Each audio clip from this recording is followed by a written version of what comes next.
Salutare, dragilor! Sper că ați avut cu toții parte de sărbători de Paște pline de liniște și bucurie alături de cei dragi. Tare este important să fii înconjurat de persoane iubite, care te inspiră și te energizează. Lucru pe care l-am constatat din experiență proprie în ultimele 6 săptămâni cât am fost departe de casă pentru tratamentul cu radioterapie.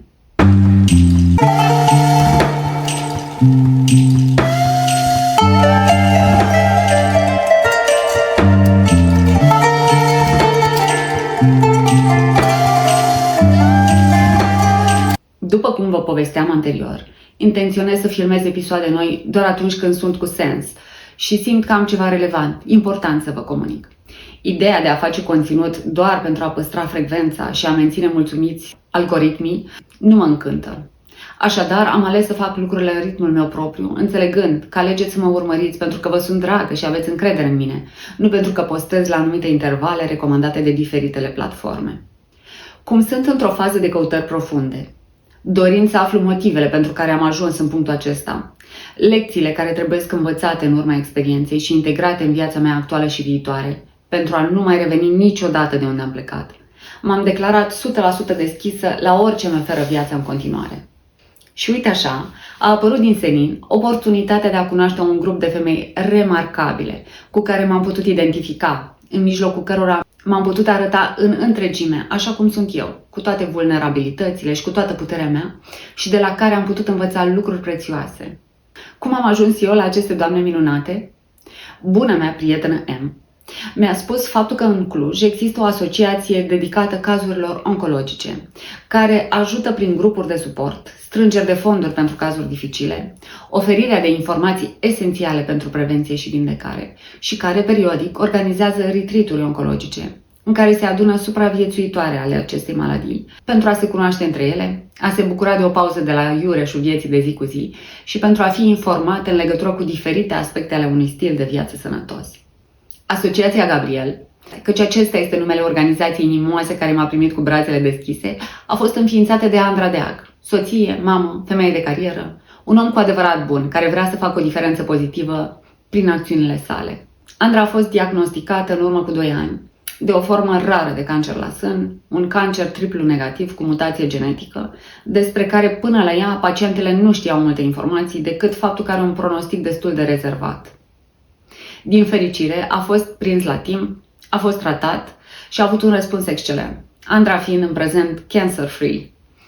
În urma experienței, tot la fel, după căutări multiple pe toate planurile, Andra a rămas cu dorința de a ajuta, de a da înapoi comunității tot sprijinul primit pe perioada tratamentului ei, de a acționa într-un mod care să impacteze viețile semenilor săi într-un mod semnificativ.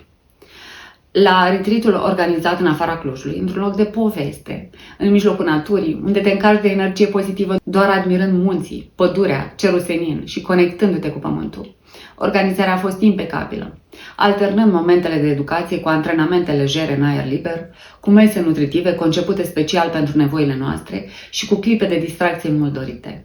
În prima seară a fost organizat un cerc în care fiecare dintre cele 14 participante a putut să-și spună povestea vieții, cu momentele care au dus la îmbolnăvire, cu toate fazele procesului de vindecare și cu planurile pe care le avem pentru viitor. Recunosc că în acea primă seară în care ne-am cunoscut am fost cutremurată. Unele dintre experiențele fetelor au fost atât de dureroase încât cu greu te puteai abține să nu plângi.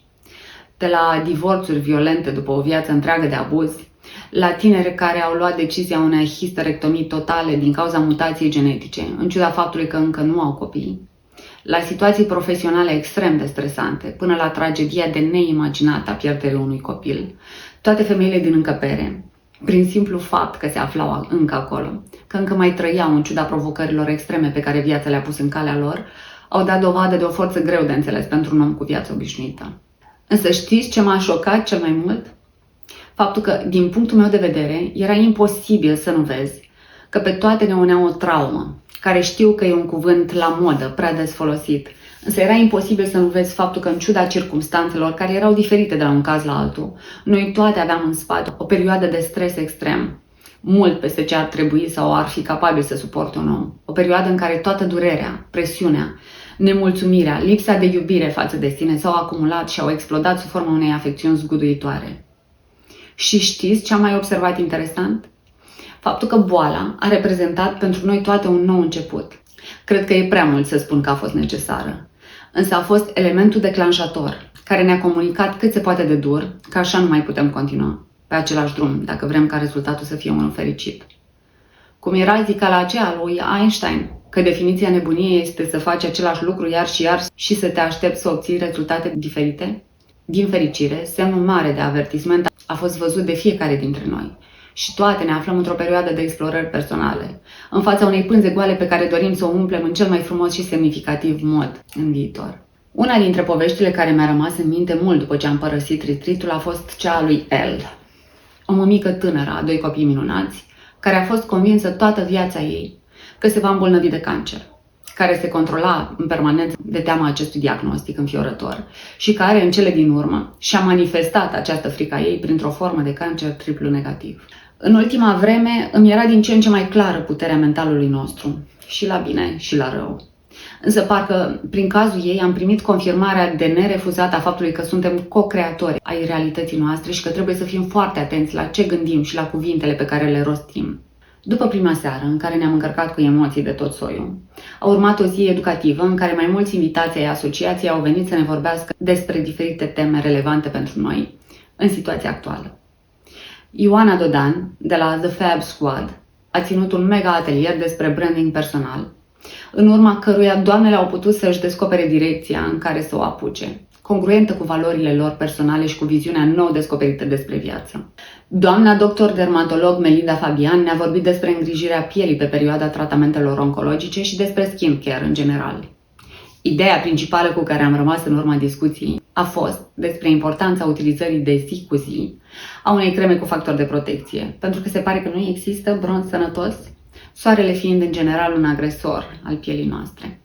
Uluitoare a fost și prezentarea Cristinei Catlabuga despre beneficiile postului cu apă. Cristina a trecut și ea printr-un diagnostic de cancer, cu o evoluție ce te pune pe gânduri. Iar acum este bine, sănătoasă și ne învață cum să ne ajutăm corpul în această perioadă plină de provocări, să facă cât mai bine cu putință față situației. Toată povestea Cristinei o puteți găsi pe canalul ei de YouTube. Vă invit să o urmăriți și să vă lăsați uluiți de potențialul pe care îl are corpul și mintea omenească. În cele din urmă, am discutat cu Alicia despre importanța nutriției, atât în procesul de vindecare, cât și de prevenție.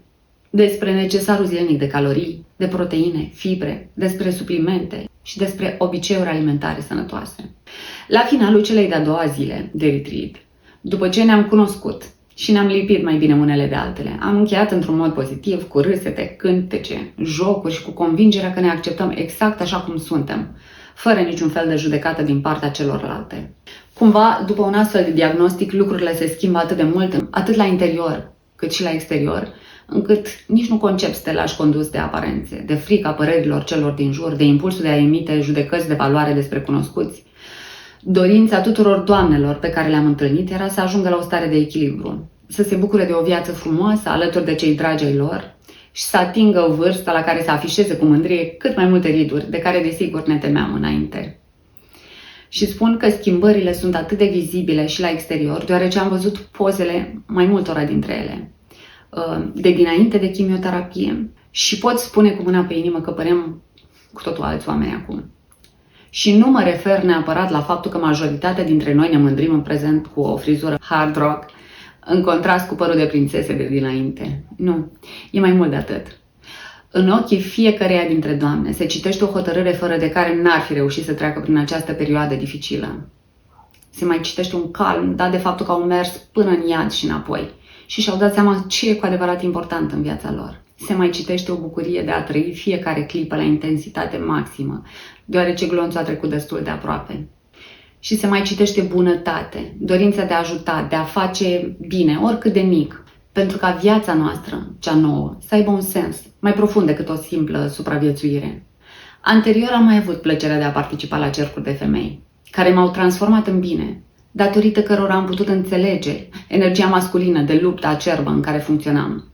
Și astfel am reușit să fac unele ajustări pentru revenirea la rolul meu minunat de femeie. Știu așadar ce magie poate crea un grup de femei și cât de mult se pot susține reciproc. Însă aici, la retreat, am trecut cumva la nivelul următor. S-au creat niște conexiuni atât de profunde, aproape instantaneu, prin simplu fapt că ne unea pe toate aceeași trauma a diagnosticului și a tratamentului agresiv și ne mai uneau cumva aceleași descoperiri și dorințe pentru viitor.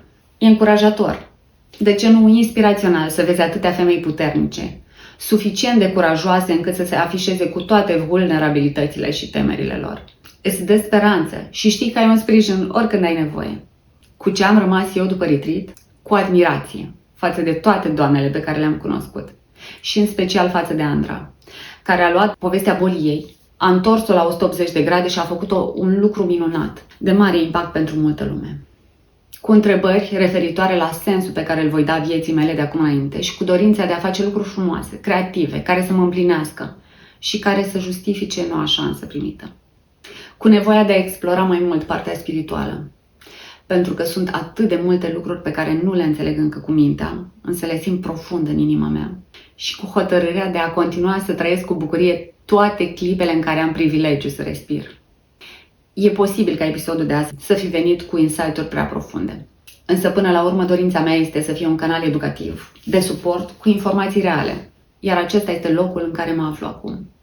Încă sunt sub influența minunatei experiențe alături de supraviețuitoarele din nou retreat. Încă sunt impactată de cât de multe lucruri bune și frumoase a reușit să facă Andra în ultimul an, de după vindecarea ei.